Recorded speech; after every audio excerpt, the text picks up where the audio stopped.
بسم الله الرحمن الرحيم والصلاة والسلام على رسوله الكريم سيدنا ونبينا محمد وعلى آله وصحبه أجمعين.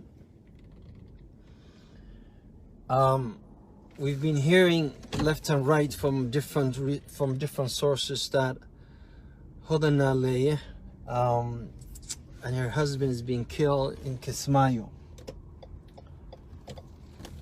First of all, if this news is true, I send my condolences to her family, and I ask Allah subhanahu wa ta'ala to give them the strength that they need, and I ask Allah subhanahu wa ta'ala to give them the patience, the sabr that's needed to deal with this horrific incident.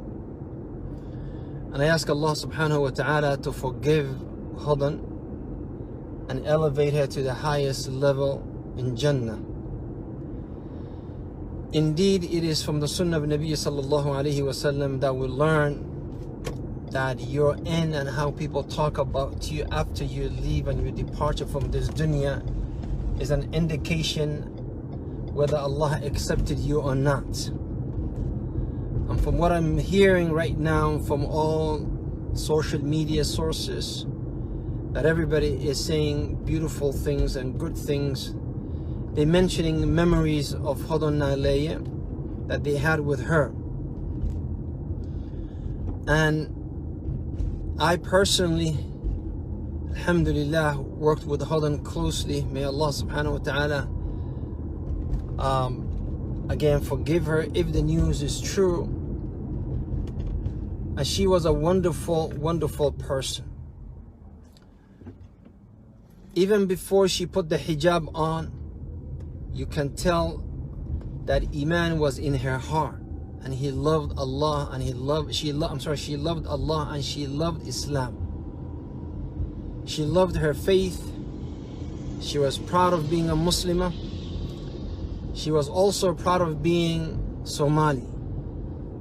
She was very proud, and she wanted to do something for her people, for her faith, for her deen, for her community, and for herself. And I ask these people who doing this, killing innocent people, killing the best of us. I don't know what is your aim, what is your goal is, but it seems that your ultimate goal is to eliminate anybody with decency, anybody with khair, with seed of khair in their heart. Your purpose is to eliminate anyone who wants to do something for our country, for our religion, for our people. It seems that your ultimate goal is to go after those who have the intention and the potential of doing something for us.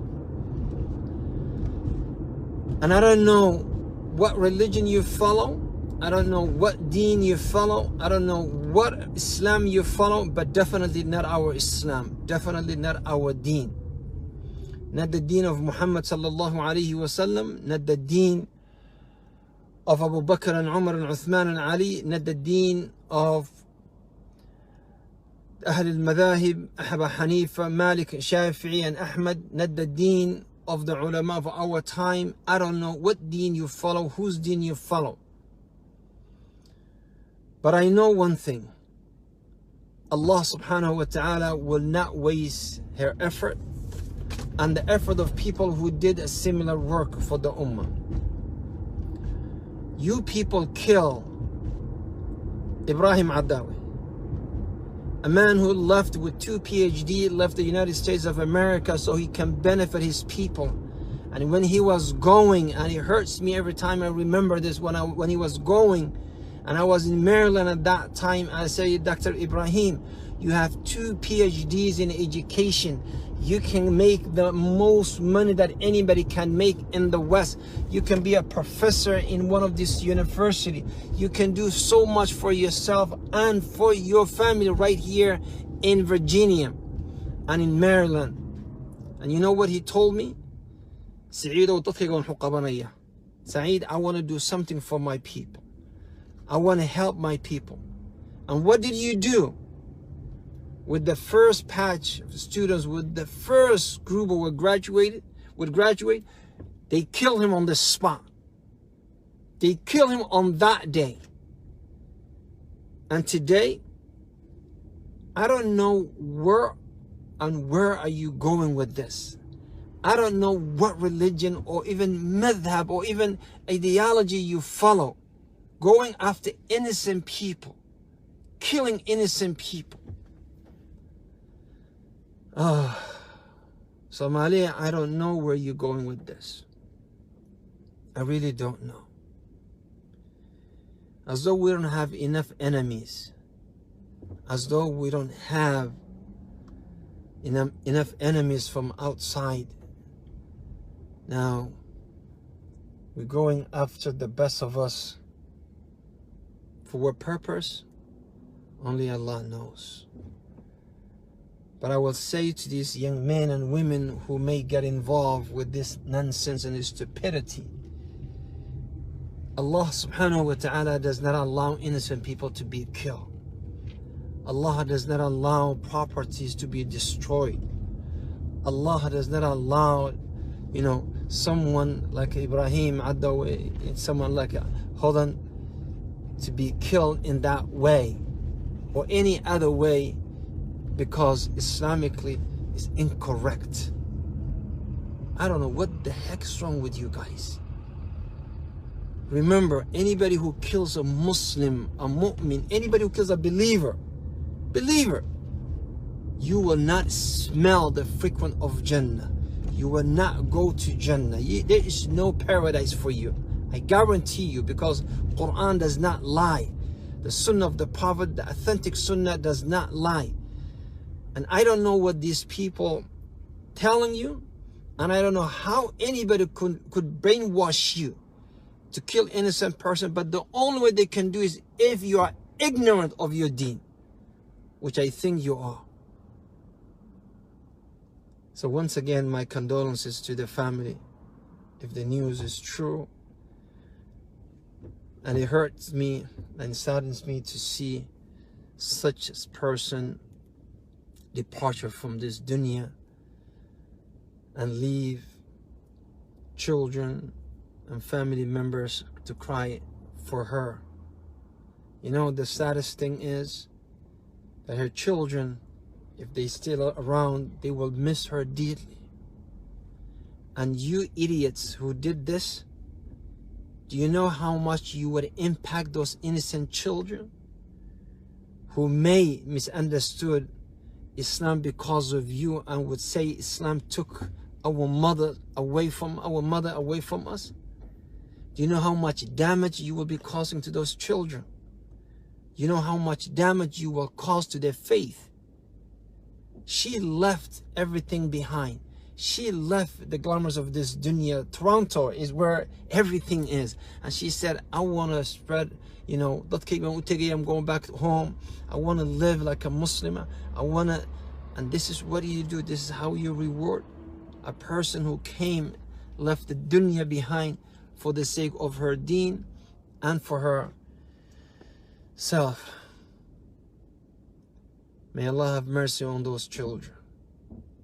And may Allah have mercy on those children, not only her children, but all these children that you misleading them. In this situation, I sincerely believe she's in a better place. Insha'Allah, as'alullah an yaj'alaha min ehel al-jannah, to make her from the people of paradise. Because all of the people that is being on the social media, you said nothing but positive things about her.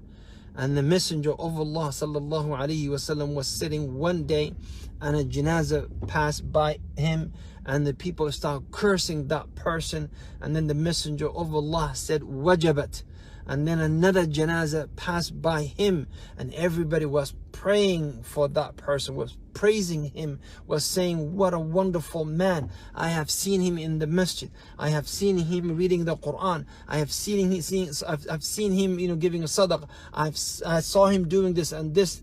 And then the Messenger of Allah said, wajabat. They say, Ya Rasulullah, for the first one, the evil one, you said wajabat, and for the good one you said wajabat. Why? And he said, sallallahu alaihi wasallam, you are the shuhada of Allah on this earth. And when you said evil thing and bad thing about the first one, we say wajabat, Jahannam is for that person because of your testimony. And but the second one, you said a lot of good things, and I said wajabat, it became wajib for him because you praised him. So Jannah became wajib for that person. And I will say to all of you who have been praising her, I guarantee you, wajabat. You said wajabat, and it would be wajabat bi-idnillahi subhanahu wa ta'ala. Wajabat.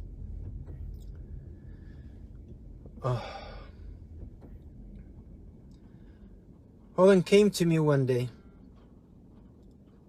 while we were videoing, recording, shooting the 5 minutes that I used to have in a public TV, and she was recording for integration. And she said, you know, what you say about Islam, it makes sense. You know, I want to be a good Muslimah. And subhanallah, and she, you know, I can see that she wants. I said, okay, alhamdulillah, what is holding you back? And she said, you know, my work and what I do, I can't wear hijab, I can't wear abaya. And I said, we need someone exactly like you. Someone with your sets of skills. Someone exactly like you. Have the skills of you know, we need someone like you to tell the world what Islam and Muslims are. Put the hijab on, put the abaya on, come on TV and let everybody see that you can be a good Muslimah, yet as capable as anyone else.